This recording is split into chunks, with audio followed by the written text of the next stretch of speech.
उमाशंकर राजभर। सभापति महोदय, आपने इस महत्वपूर्ण विषय पर बोलने का अवसर दिया, इसके लिए बहुत बहुत धन्यवाद। सभापति महोदय, अनुसूचित जात अनुसूचित जनजाति के विषय में हम यहाँ चर्चा कर रहे हैं, लेकिन आज़ादी के 62 वर्षों बाद सभापति महोदय, विषमतावादी समाज की विचारधाराओं के कारण ही हमारे संविधान की जो समतामूलक समाज बनाने की इच्छा है वो आज तक पूरी नहीं हुई। इसके पीछे एक कारण है कि जिनको विषमतावादी समाज से लाभ है, उन्हीं के हाथ में विषमतावादी समाज से प्रताड़ित होने वाले इन जातियों के कल्याण का काम रहा। मैं बात को आगे न बढ़ा करके सभापति महोदय कहना चाहता हूं कि केवल कड़े कानून बनाने मात्र से ही हम SC ST के उनके अधिकारों को नहीं दे सकते और न उनके उत्पीड़न को हम रोक सकते हैं। इसे जन आंदोलन बनाना होगा। और जन आंदोलन कब बनाना होगा?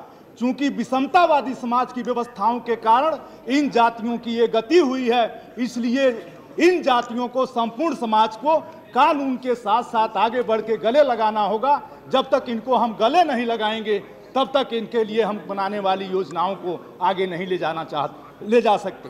सभापति महोदय, मैं कहना चाहता हूं, समतामूलक समाज बनाने की ओर बाबा साहब BR अम्बेडकर, छत्रपति साहू जी महाराज, स्वामी पेरियार, नारायण गुरुगाद लोगों ने एक बार कोशिश की थी।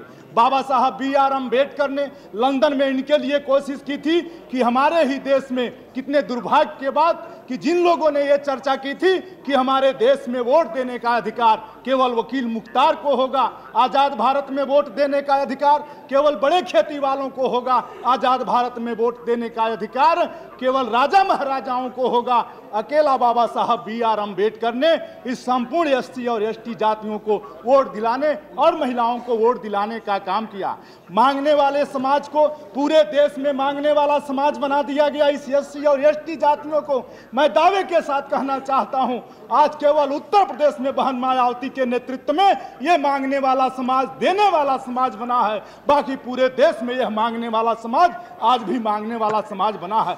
मैं कहना चाहता हूं, माननीय मंत्री जी भी यहां बैठे हैं, 1831 में जनगणना होती है और उस जनगणना में अंग्रेजी भाषा का उपयोग होता है। अंग्रेजी भाषा में वोट को हम कहीं वोट कहते हैं और कहीं पर उच्चारण में उसे वोट कहते हैं। आज भी SC और ST की तमाम जातियां उच्चारण के शब्दों के कारण SC में होते हुए भी, ST में होते हुए भी पूरे देश की हजारों जातियां आज भी जाति प्रमाण पत्र के लिए तरस रही हैं। केवल उच्चारण की गलती के नाते, केवल उच्चारण की गलती के नाते, मैं जिस राजभर समाज से आता हूं, राजस्थान में ST है, छत्तीसगढ़ में ST में है, मध्य प्रदेश में ST में है, और अंग्रेजी में जब भर लिखेंगे तो BHAR लिखेंगे, महाराष्ट्र में भार उच्चारित होता है। मैं कहना चाहता हूं, इसी तरह से एक तुरहा जाति है, जब अंग्रेजी में पढ़ेंगे तो उसे तुरैया पढ़ेंगे, उच्चारण में उसे तुरहा कहा जाता है। इसी तरह से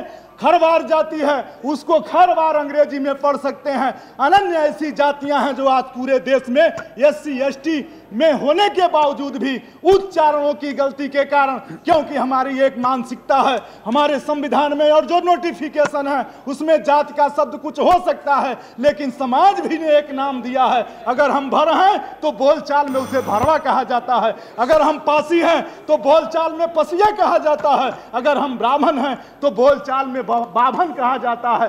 बोलचाल के नाते इन जातियों की जो दुर्गत हो रही है, जाति प्रमाण पत्रों में आज संपूर्ण विकास उनका रुका हुआ है। इसलिए अंत में मैं कहना चाहता हूं, सभापति महोदय, सही मायने में इनको आगे ले जाना है तो उत्तर प्रदेश की तर्ज पर एक शासनादेश जारी भारत सरकार करे पूरे भारत में कि जितनी भी विकास की योजनाएं हैं उन योजनाओं को इन दलित SC और ST के मुहल्ले से शुरू करेंगे, एक शासनादेश जारी करें। आज केवल उत्तर प्रदेश में अनुसूचित जातियों का कोटा बैकलॉग पूरा किया गया, क्यों नहीं भारत सरकार पूरे देश में फरमान जारी करती है कि चाहे जितने हमारे पास विभाग हैं, जितने SC ST का कोटा बाकी है, एकदम का उसको टाइम बाउंड प्रोग्राम बनाकर उसको पूरा किया जाए। इतना ही नहीं, जितनी विकास की योजनाएं बने सभापति महोदय, इनकी भागीदारी से बने, इनके भागीदारी बने।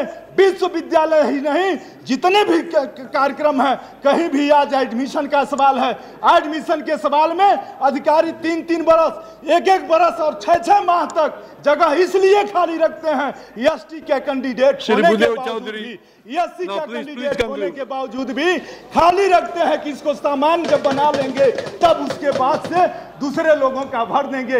मैं आपने बोलने का इस पर अवसर दिया, इसके लिए बहुत बहुत धन्यवाद।